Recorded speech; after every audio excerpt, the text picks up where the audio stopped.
This video is going to be about changing leaf springs on So Sorry. Ever since I got this van, I've been pretty unhappy with the way it's handled, and it always seemed like it sat a little low on the passenger side. You probably can't see it, but the leaf springs in there sit almost flat. And they're the stock leaf springs, which were pretty crappy to begin with.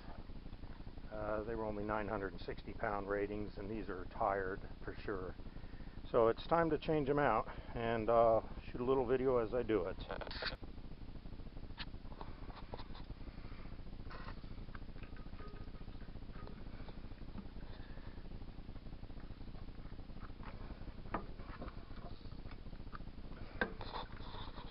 Okay, so get the wheel off. I sprayed PB Blaster all over this crappy original leaf spring. It was a 3-leaf, rated at 960 pounds. This is the new leaf. It's rated at 1400. I know a lot of people like doing the 1700. I don't need it. I don't plan on hauling a pallet load of cinder blocks or anything, so 1400 ought to be just fine. My main goal today is to get this done, not to film a video. So I'll just try to film the things that I think you might want to know, and we'll go from there. Whether it was right or wrong, first thing I did was pull the bolts out of the back hangers here.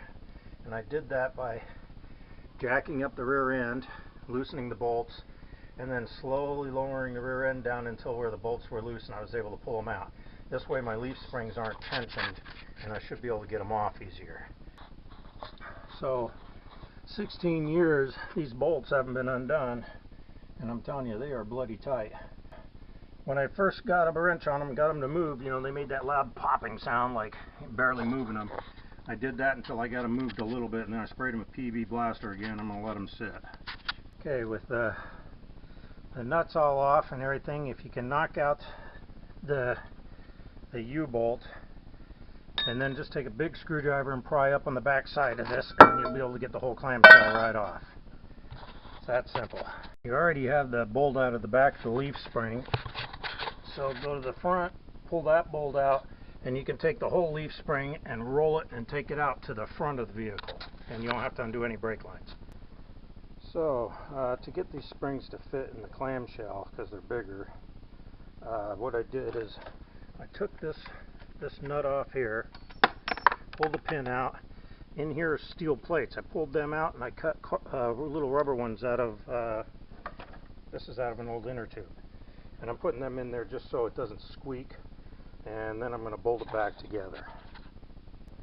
These are the plates that were between the springs. They're not real thick, but everything helped.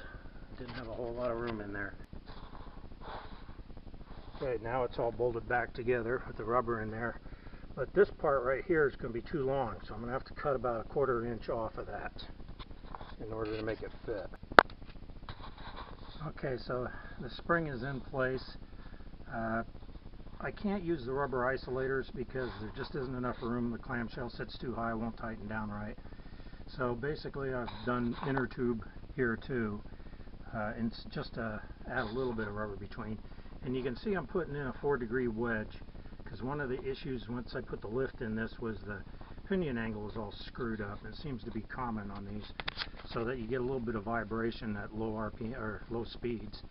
I know it's not the driveline or anything because I've had all that done and balanced and the rear end's been rebuilt, so I'm going to try these 4-degree and see if that takes that vibration out. So they're all installed and bolted down now, and because I used that 4-inch shim in there to correct the pinion angle, the front part of the clamshell wouldn't come all the way down. So I've added these washers you can see right here. There's only 3 of them, and that meant the front could get tight, the back side's all the way down. I think if you were to do these without a shim and you took those plates out between the springs, I think you'd be able to clamshell the whole thing right down. I don't know if you could use the rubbers though. So I finally got these leaf springs done. It really wasn't much fun. I just took it for a test drive and it ran really good, felt a lot better. Those 4-degree shims I put in there did make a huge difference. I don't have any vibration in my driveline at all now. Van ride height is the same as it was, maybe a little taller than it was before, which is pretty much what I was after. Like I said, it wasn't much fun, but it was worth doing. Hope this video helps you out if you're thinking about doing the same thing. Have a good day.